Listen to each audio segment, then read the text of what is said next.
안녕하세요. 한능검 빈출 지문만 알아도 충분히 80점 이상 맞습니다. 자, 오늘은 기본서 72페이지에 문벌귀족사회와 무신직권기를 보겠는데, 우리가 고려시대를 집권 세력에 따라서 5개로 나눴습니다. 근데 핵심 17에서 고려를 세운 호족들이 뭐가 됐어요? 귀족이 됐죠. 근데 이 귀족들이 혼인관계 등을 통해서 그 세력을 키웁니다. 그래가지고 권력을 독점하게 되는데, 그런 세력들을 우리가 문벌귀족이라 그러고요.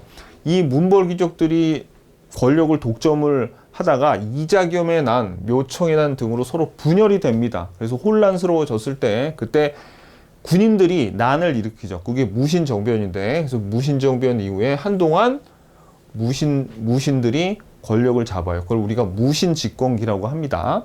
근데 우리가 이제 이 고려시대는 시험 문제 순서를 물어볼 때 어떻게 나오냐면, 이 무신집권기 때 몽골이 쳐들어오거든요. 근데 그 이전에 뭐가 있었냐면, 거란과 여진도 요 전에 순서대로 이렇게 고려와 싸웁니다. 그래가지고 우리가 이거를 봐야 돼요. 다음 시간에 요 거란, 여진, 몽골은 핵심 주제 19에서 볼 거고요. 오늘은 이제 요 문벌귀족 사회와 무신 정변이 어떻게 일어났고, 거기에 핵심적인 기구는 뭐였는지 그 내용에 대해서 볼 거예요. 자, 그러면 먼저 문벌귀족 사회에서 출제가 자주 되는 게 요겁니다. 여기서부터 이자겸, 척준경이 나와요. 요렇게 나오면 요게 이자겸의 난이에요. 문벌귀족 사회에서 가장 중요한 사건이 2개가 있는데, 우리 시험에 나오는 게 이자겸의 난하고 여기서부터 여기까지가 묘청의 난입니다. 묘청의 난. 그래서 자, 한번 볼게요. 왕실의 외척인 이자겸이 권력을 독점하였다. 이자겸과 척준경, 이 척준경 기억하셔야 돼요, 이름을. 이자겸과 척준경이 반란을 일으켜 궁궐을 불태웠다. 이자겸이 척준경에 의해서 축출되었다. 여기까지가 이제 이자겸의 난입니다. 그 다음에 이제 요건 묘청의 난인데, 서경에서 난을 일으키고 국호를 대위로 하였다. 요거 알아야 돼요. 대위국이다. 그 다음에 연호를 1000개로 하는 대위국이 선포됐다. 이게 뭘 의미하냐면 묘청의 난이야. 이거를 얘기하고 있는 거예요. 근데 이 묘청의 난을 진압한 게 바로 김부식이죠. 개경파인 김부식. 김부식이 묘청의 반란을 진압하였다. 김부식이 서경의 반란군을 진압하기 위해 출정하였다. 뭐 이거 같은 지문이죠, 이건. 그죠? 이렇게 나옵니다. 이게 문벌귀족 사회에 관련된 내용인데, 자, 기본서를 한번 볼게요. 그래서 기본서에서 여러분들이 쭉 봐봐요. 요 그냥 쭉 읽어보고, 어떻게 이 권력의 독점을 보면 어떻게 이 호족이었던 귀족들이 어떻게 서로 세력들이 뭉쳐지는지, 세력이 커지는지를 요걸 읽어보시면 압니다. 뭐 이론 강의 시간에도 다 설명드렸고, 그 다음에 여기 보면 주요 사건들이 쭉 나오는데, 여기 보세요. 여기 보면은 지금 우리가 요 이자겸의 난과 묘청의 난을 이후에 무신정변이 일어나죠. 그래서 이전에 일어나는 일 중에서 중요한 건 뭐냐면 이거예요. 이자겸의 난과 묘청의 난 이전에 거란의 침입이 있었고, 그다음에 여진과의 마찰도 있었다. 요거를 알아야 됩니다. 요 내용 다음 시간에 자세히 배울 거예요. 요 표에서는 그게 제일 중요하고, 자, 이제 73페이지 보시면 이자겸의 난, 막강한 권력을 횡사한 왕의 장인이었어요. 자, 왕의 장인이었는데, 여기서 포인트는 이자겸의 난이 언제 일어났느냐, 그 시점이 중요해요. 시점이 언제예요? 무신정변 전, 그리고 그 이전에 거란과 여진의 침입이 있었다. 그거를 알아야 돼. 그걸. 그래서 이자겸의 난을 얘기할 때 누가 나오냐면, 우리 시험에 척준경이 나와요. 척준경.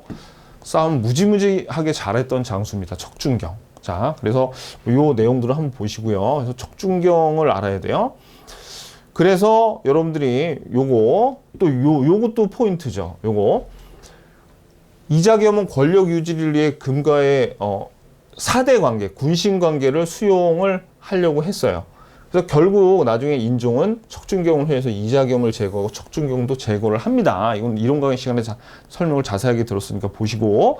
자, 그래서 이제 어떻게 요 중앙 지배층들이 분열을 하기 시작하고, 이 묘청의 난에서 이제 절정을 이루죠. 자, 그래서 묘청의 난은 이제 뭐가 중요하냐면 여기서는 요게 중요해요. 여기 시험에 여러분들이 이걸 알아야 돼. 여기 별표.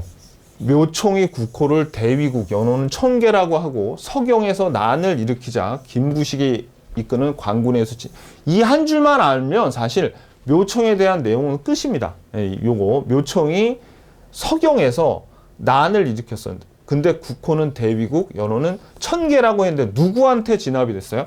김부식 진압. 그러니까 이 한 줄에 묘총에 대한 중요한 내용은 다 들어가 있어요.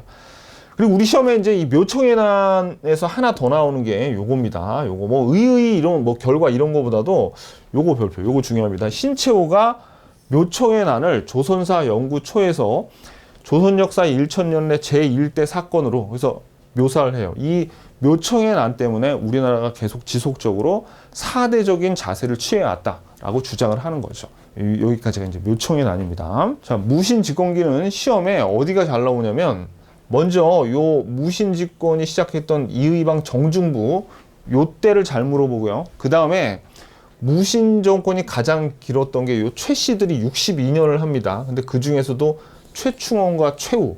그래서 어떤 난이 일어났는지 그리고 최고의 권력 기구는 뭐였는지 이제 그거를 물어봐요. 우리 시험에서.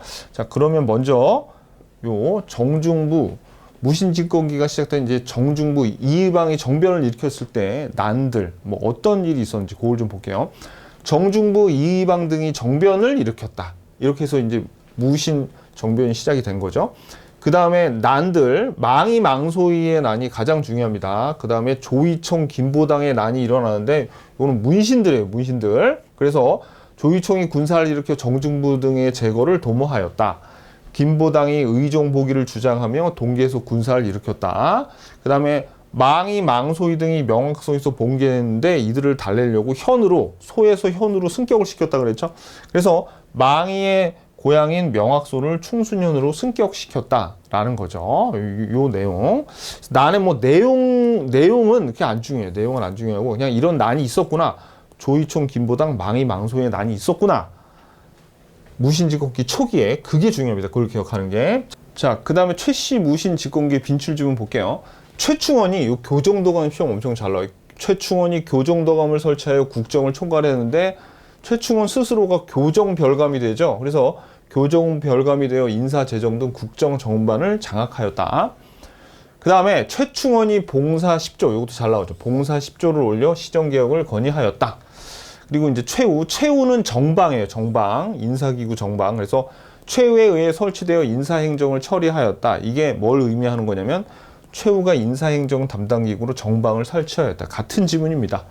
그 다음에 이제 최충원의 노비였던 만적이 난을 일으키죠. 만적의 난. 노비 만적이 반란을 모의하였다. 만적이 개경에서 노비를 모아 반란을 모의하였다. 시험에 잘 나옵니다. 이 세 개. 그래서 교정도감, 정방, 만적의 난, 요 세 개가 아주 시험에 잘 나오죠. 자, 그러면 우리 기본서 74페이지에 보시면 여기 보면 보현원 사건 알아야 돼요. 보현원 사건 동그라미. 이 보현원이란 말 나오면 아, 무신정변이 시작됐구나. 그 계기가 된 게 보현원 사건입니다. 알아야 되고요. 그 다음에 여기서 우리는 요 권력 기구 중요한 건 뭡니까? 요 교정도감하고 정방이죠. 근데 요 삼별초는 나중에 중요해요. 나중에 요 삼별초도 중요하고 도방, 서방은 한번 그냥 봐두시고. 자, 그 다음에 요 혼란기, 무신집권기의 혼란기를 좀 보면 요 주요 반란이 있죠. 그래서 우리가 빈출지문에서 김보당, 조이총의 난은 봤어야 하는데 문신들입니다. 그래서 시험이 잘 나오는 건 이 망이 망소이의 난. 요게 소가 현으로 승격이 됐다 그랬죠. 그리고 만적의 난. 요 만적의 난. 요게 최충원의 노비였던 만적이 신분해방을 외치며 일으켰던 난입니다. 요거.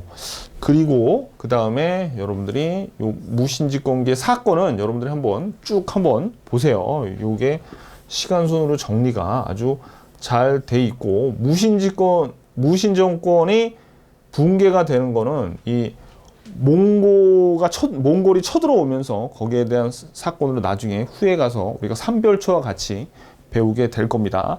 자, 오늘 수고하셨습니다. 안녕히 계십시오.